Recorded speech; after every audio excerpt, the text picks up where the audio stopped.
ಲತೆಗಿನಾದ ದ್ರೌಪದಿ ಕಾಯ್ದ ಕೋಳಲ್ನಾಡೈ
ಮರುಕ್ಷಣದಲ್ಲಿ ನಿನ್ನಾನುಗ್ರಹದಿಂದಲೇ ಎಚ್ಚರಗೊಂಡೆ.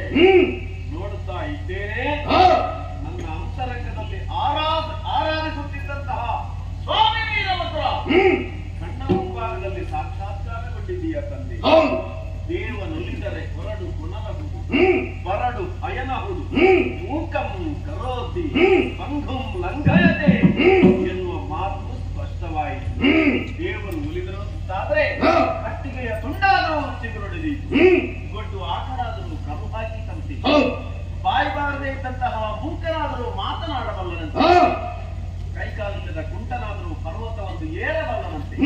ತಂದೆ, ಅರ್ಥವಾಯಿತು. ನನ್ನನ್ನು ಈ ರೀತಿಯಲ್ಲಿ ನೀನು ಪರೀಕ್ಷಿಸುತ್ತೀ ಎಂದು ಭಾವಿಸಿರಲಿಲ್ಲ. ಹೌದಾ? ಇದೋ ನಾನು ಅಪರಾಧವನ್ನು ಮಾಡಿದ್ದೇನೆ, ತಪ್ಪಿದೆನು ದೇವ. ಇದೋ ನನ್ನ ಶಿರವನ್ನು ಚರಣ ಕಮಲಗಳಿಗೆ ಅರ್ಪಿಸಿದ್ದೇನೆ ತಂದೆ.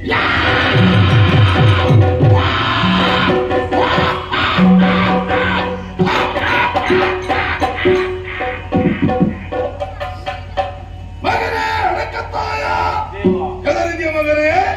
ಹೆದರದಿರು, ಮನಸ್ಸಿಗೆ ಧೈರ್ಯವನ್ನು ತಂದುಕೋ. ರೌದ್ರವತರಿಯಾದಂತಹ ನಾನು ಶಾಂತ ಸ್ವರೂಪಿಯಾಗಿದ್ದೇನೆ. ತಕ್ಷಣ ನೇರವಾಗಿ ಕೈಲಾಸವನ್ನು ಸೇರಿಕೊಂಡೆ. ಜಗದೊಡೆಯರಾದಂತಹ ಪ್ರಭು ಪರಮೇಶ್ವರ ನನ್ನ ತಂದೆ ಹೇಳಿದಂತಹ ಮಾತು, ಮಗ ವೀರೇಶ, ನೀನ್ ಇಲ್ಲಿರುವುದು ಸರಿಯಲ್ಲ, ದರೆಗಿಳಿದು ಹೋಗು. ಕದವೇ ಮರದಲ್ಲಿ ವೀರಭದ್ರ ಸ್ವಾಮಿಯಾಗಿರಲೇ ಆಗಿರಲು ಮುಂದೆ ಒಬ್ಬ ಪುಣ್ಯ ಪುರುಷ ಬರ್ತಾನೆ.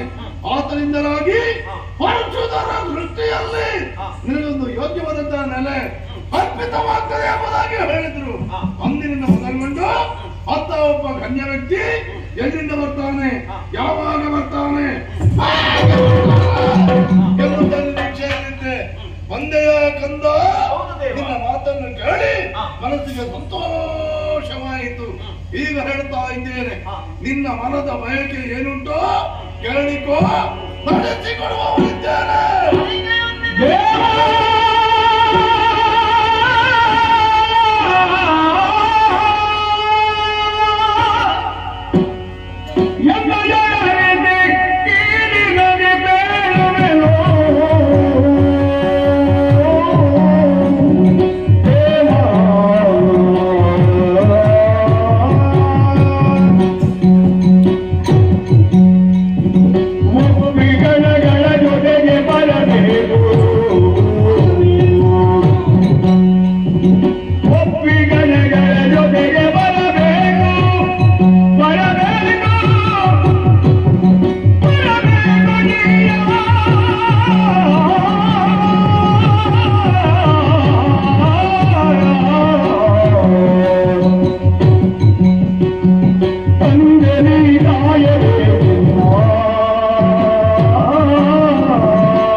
ಮತ್ತೆ ಪರಶುರಾಮ ಸೃಷ್ಟಿಯ ಪುಣ್ಯ ಭೂಮಿಯ ಬೊಮ್ಮರಗಟ್ಟು ಎಂಬಲ್ಲಿ ಧರ್ಮಲಿಂಗೇಶ್ವರ ದೇವಸ್ಥಾನದ ಪೂಜಾ ಕೈಂಕರ್ಯವನ್ನು ಕೈಗೊಂಡವರು ನಾನು. ಒಳ್ಳೆಯದು.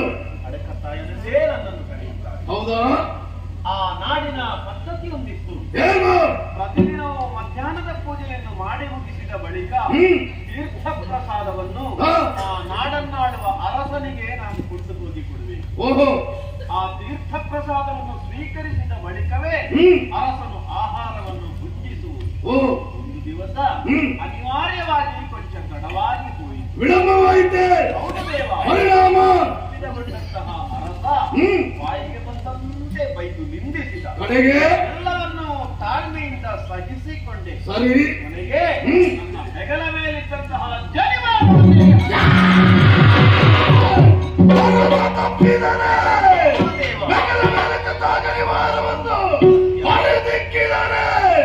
ಬ್ರಹ್ಮದ್ವೇಷ ಕಟ್ಟಿಕೊಂಡರೆ ಕಡೆಗೆ ಏನು ತೀರ್ಮಾನ ಕೈಗೊಂಡಿರಿ? ಆಗಲೇ ನಾನು ಪ್ರತಿಜ್ಞಾಬದ್ಧನಾದೆ. ಏನನ್ನು? ಬೊಮ್ಮರಗಟ್ಟಿನಲ್ಲಿ ಇನ್ನೊಂದು ಭವ್ಯವಾದಂತಹ ದೇವಸ್ಥಾನವನ್ನು ಕಟ್ಟಿಸುತ್ತೇನೆ ಎಂಬುದಾಗಿ ಪ್ರತಿಜ್ಞೆಯನ್ನು ಮಾಡಿ. ಓಹೋ. ತಂದೆಯೇ, ನನ್ನ ಅದಕ್ಕೆ ಮತ್ತೇನೋ ಅಲ್ಲ. ಏನಾಗಬೇಕು? ಪಾದಸ್ಪರ್ಶ ಪರಶುರಾಮ ಸೃಷ್ಟಿಗೆ ಆಗಬೇಕು. ಬೊಮ್ಮರಗಟ್ಟಿಗೆ ಬಂದು ಅಲ್ಲಿ ನಿಂತು ಅವಳೆಯ ಭಕ್ತರನ್ನು ಉದ್ಧರಿಸಬೇಕು ದೇವ.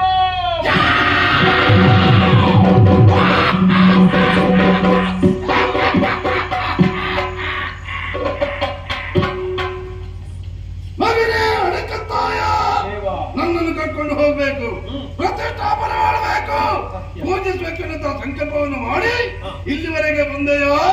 ನಿನ್ನ ಮಾತನ್ನು ಕೇಳಿ ಮನಸ್ಸಿಗೆ ಸಂತೋಷವಾಯಿತು. ಆದ್ರೆ ಒಂದು ವಿಚಾರ, ನನ್ನೊಂದಿಗೆ ಸಾವಿರಾರು ಮಂದಿ ಗಣಗಳಿದ್ದಾರೆ. ಅವರಿಗೆ ಬೇಕಾದ ವ್ಯವಸ್ಥೆಯನ್ನು ಮಾಡಿಕೊಡುವುದಕ್ಕೆ ನಿನಗೆ ಸಾಧ್ಯ ಉಂಟೇ? ನಿನ್ನ ಅನುಗ್ರಹ ಇದ್ರೆ ಎಷ್ಟು ಸಹಸ್ರ ಸಂಖ್ಯೆಯಲ್ಲಿ ಗಣಗಳು ಜೊತೆಯಾಗಿ ಬಂದರೂ ಕೂಡ ಎಲ್ಲಾ ಗಣಗಳಿಗೂ ವ್ಯವಸ್ಥೆಯನ್ನು ನಾನು ಮೆಚ್ಚಿದೆ.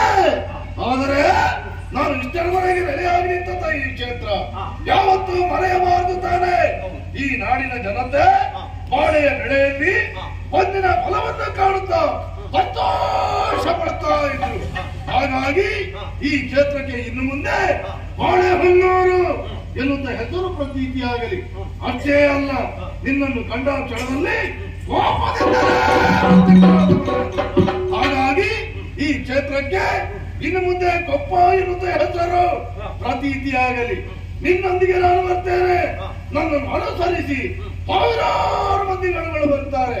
ಬರುವಂತ ರಭಸಕ್ಕೆ ಗಂಟೆ ಸದ್ದು ಕೇಳುತ್ತದೆ, ಶಂಕ ನಿನಾದ ಕೇಳುತ್ತದೆ.